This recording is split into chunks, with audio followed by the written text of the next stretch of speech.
Alright, what's good with it, whores? This is your boy Jagging Off, aka the GOAT of Jaguars YouTube, aka the Analyst Undertaker. And I had a lot of shit going on this past couple weeks, but finally got a chance to sit down. I'm chilling. Like, I need to do a video. I haven't done a video in a minute, so it hasn't been a whole lot to talk about right now. But I think I've come up with a list of 10 Jags players who, whether it be for the good of their team or the good to save their job, need to have impact years this year. These are 10 players that need to step up and have big years. So I'm gonna get right. So yeah, man, I'm gonna get right into it. And like I said, it's all for different reasons. But I think if these 10 players have at least solid years, it could go a long way to this team winning some games. So let's start up. And a lot of you are going to be surprised by this first name. And this is in no specific order, by the way. First up, Yannick Ngata. Now I know what everybody's thinking. Like, well, Jagging Off, you gush about Yannick Ngata all the time. You just bought his jersey. You hit him up with that. Pay attention, you big bloody dickheads. There's a fucking reason I say this. Now, Yannick had a great year last year. He had a very good year last year. But the thing of it is, he stepped up and played big, but how consistent can he do it? Like, I've said that this guy's ceiling, sky's the limit for him. But so now, you got 8 sacks, some turnovers. I want to see this dude completely take his game to the next level and get double-digit sacks this year. We need a guy to do that. We haven't had a guy to do that since Bobby McCray. And now that we're going to have a little bit more attention going into Myles Jack, Calais Campbell, Dante Fowler's in there, Avery Jones, all those names. So he has to. So now it's his time to shine. Like, he had a big year. So now he needs to continue. I am fully confident he will get 10 sacks this year. Like, I think the minimum he's going to get 10 sacks this year, as long as he stays healthy, which all indications are he's going to, because he's not an injury concern. So definitely, so Yannick, I know you're going to have a big year again, but I'm just saying on this list, be the consistent player that I know you can be, and go put up 10 plus this year. And speaking of Calais Campbell, he's on the list too. Now, Calais Campbell has had a great career with the Arizona Cardinals, but you signed here and claimed you want to be a veteran leader. You want to bring this team to win games, this, that, and the other.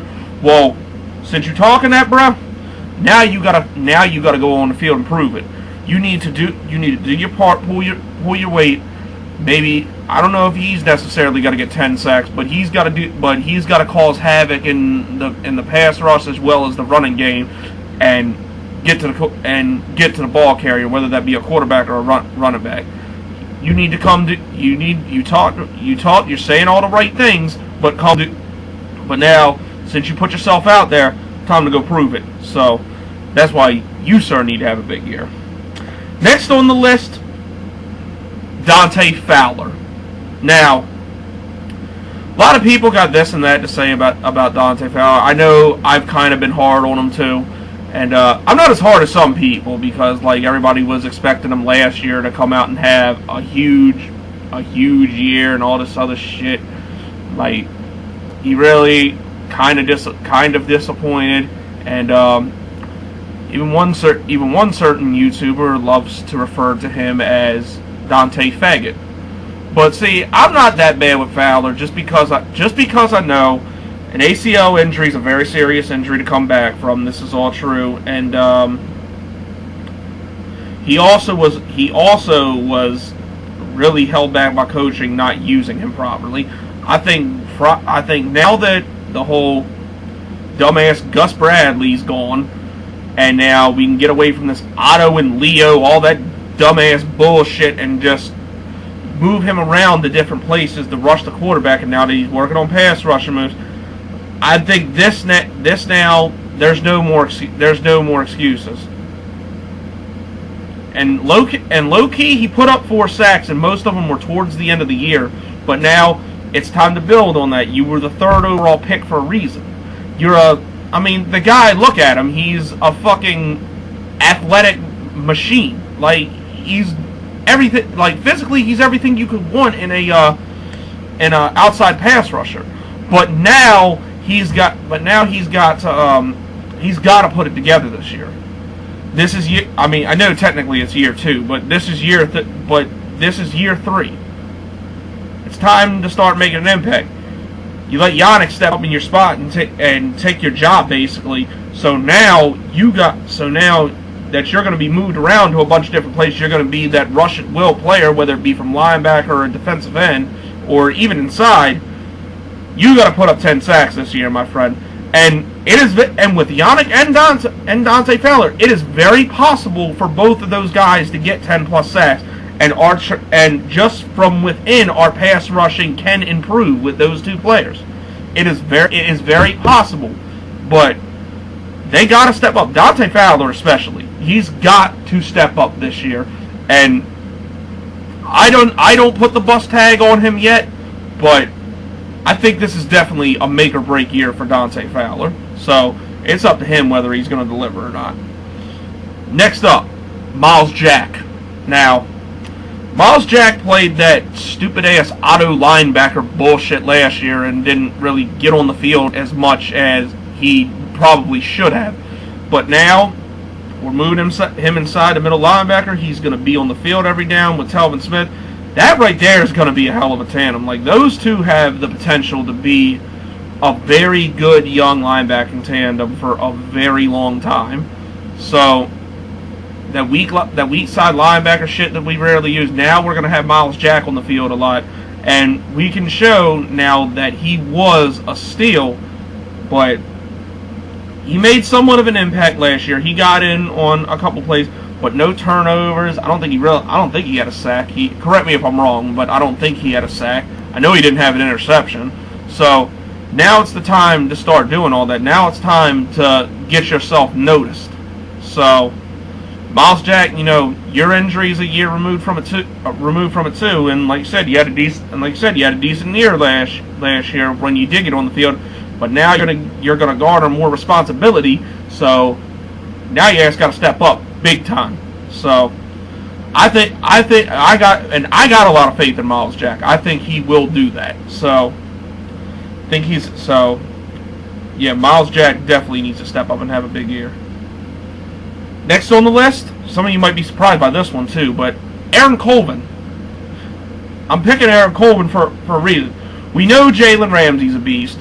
We know A.J. Boye is a beast. Aaron Coleman is our slot corner. A big role. And there's some rookie in camp that's kicking ass too. And from what I'm hearing, there's really not a whole lot to be said about Aaron Coleman, which to me is kind of a concern.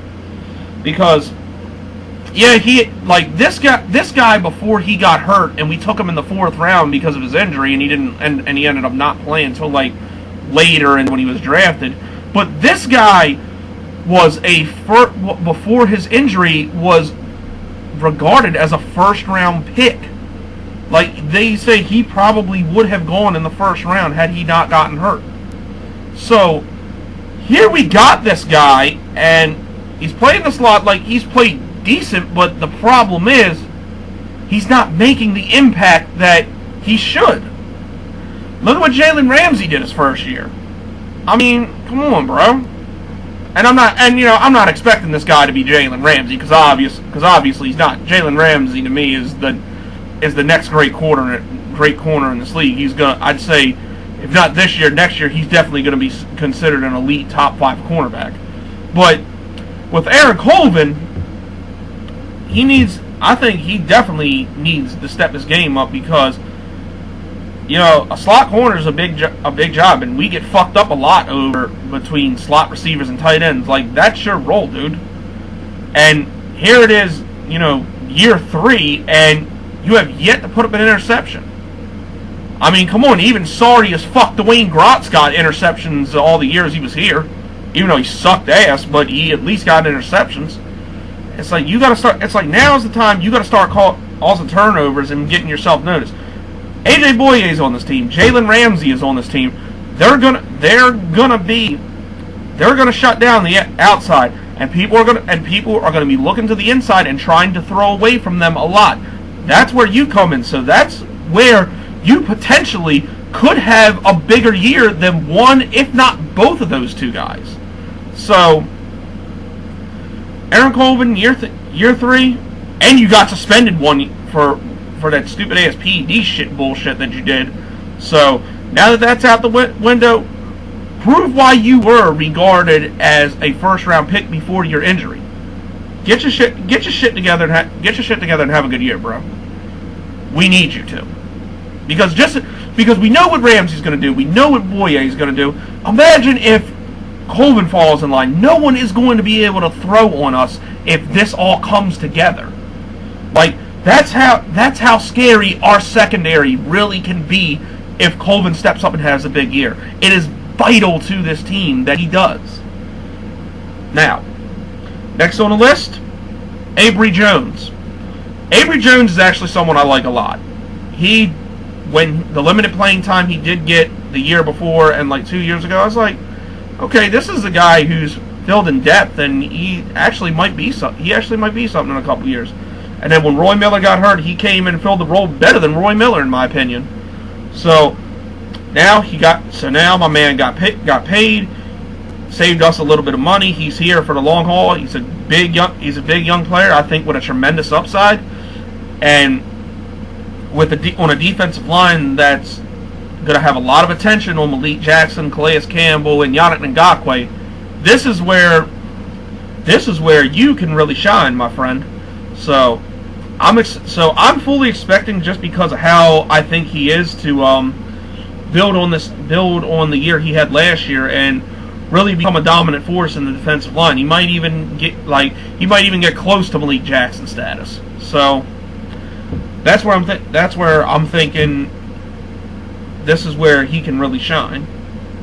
Next up on the list, Tashaun Gibson. This guy, man, I was very excited when we signed him. Like, I was more happy about him than Malik Jackson when we signed Tashaun Gibson. Because this guy was like the only fucking thing in the secondary worth a fuck on the Browns besides Joe Hayden. I mean, this guy was putting up numbers with interceptions. The guy was a Pro Bowler on a shitty ass Browns team. But he got here, I think he only had one interception and just was kind of invisible. Now, part of that is because of how he was used. Basically, they basically had him hang back and be the last line of defense and all that bullshit, like Gus Bradley loved to do with his fucked up defense. But now that that's out the window, we're gonna go back to more of a traditional defense, and that's where this guy's got to come in and start putting up the numbers he did in Cleveland. Like, that is the biggest thing with this defense last year. The two biggest things were, even though net yardage we were good, we had lack of interceptions and lack of sacks. The biggest thing to me was the interceptions. Like, we went a whole fucking, 8 weeks or something like that at one point in the season without getting a pick. I mean, that's ridiculous. The only person who we could seem to pick off was fucking Joe Flacco, which is sad. Until we finally picked off Cock Assweiler twice. So to get interceptions, that was what Tashaun Gibson was brought in for. So now he needs to do that this year. There's no more shitty coaching. That excuse is out the window. So Tashaun Gibson, get your ass in gear and start getting some picks. I'd like to see at least 3 out of you. I think that's more than a fair expectation for you. So, go handle your business. Next up, Leonard Fournette. Now, I was high on Leonard Fournette when we drafted him, yes. I was very happy we did. Y'all know the whole story with me. I told it when I revealed his jersey. Now, I personally have invested so much in you, dude.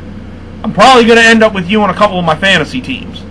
So, Now, you were brought in to be a workhorse. You were brought in to revamp this running game. You were brought to get us back to the days when we had Fred Taylor or Maurice Jones-Drew to run the fucking ball and and come at motherfuckers on the ground game, because our running game sucked ass last year. So, and yeah, it's a lot to put. And yeah, what we are expecting out of Leonard Fournette is a lot to put on a rookie. I'll admit that, but the thing is, he's more than capable of doing it. Like, this guy is like to me, this guy's a bigger Adrian Peterson. Like, he is that good. So, I think a fair expectation for Leonard Fournette is like 1,000 to 1,200 yards and, maybe like 7-8 touchdowns. I think that's a very fair expectation for Leonard Fournette. So, I think he'll get it. I believe in the guy, but now from what it all looks like in camp, he looks good. So let's do something. Let's make this shit happen. All right, next up, this is actually our whole receiving core. In particular, Allen Robinson, Allen Hurns, and Marquise Lee. Now, here's why. Since these three guys were brought to this team a couple years ago, it seems like the past 3 years, each one has shined, has really shined in one year. Like the first year it was Allen Hurns. The second year it was Allen Robinson, even though Allen Hurns still had a very good year. And then this past year, the one who looked the most effective to me was Marquise Lee.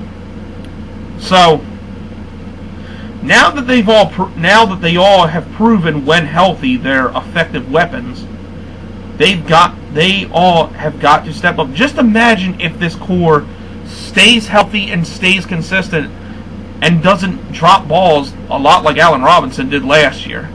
We had way too many drop balls, and not just him, but like everybody. Like, we had way too many drop balls last year, as good as this fucking core is.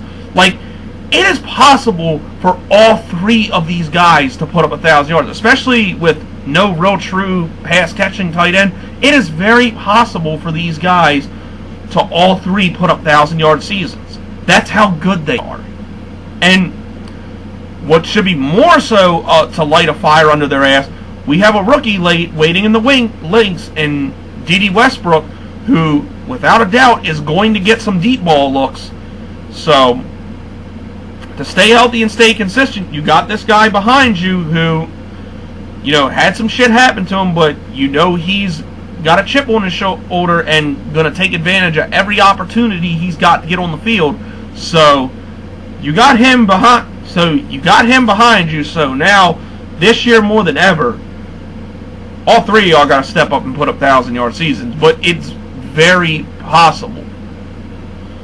And now, speaking of putting up 1,000-yard receiving seasons, I turn to the guy who's going to be throwing them the ball.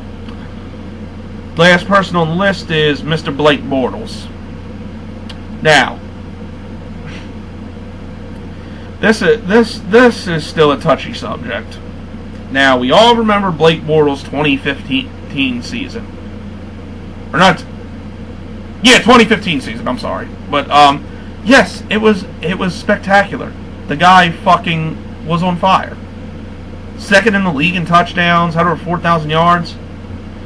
The guy looked like the franchise quarterback that this team has been missing for a long time. And Mercedes Lewis kind of pointed it out, like, he didn't have a horrible year last year, but he had a down year last year.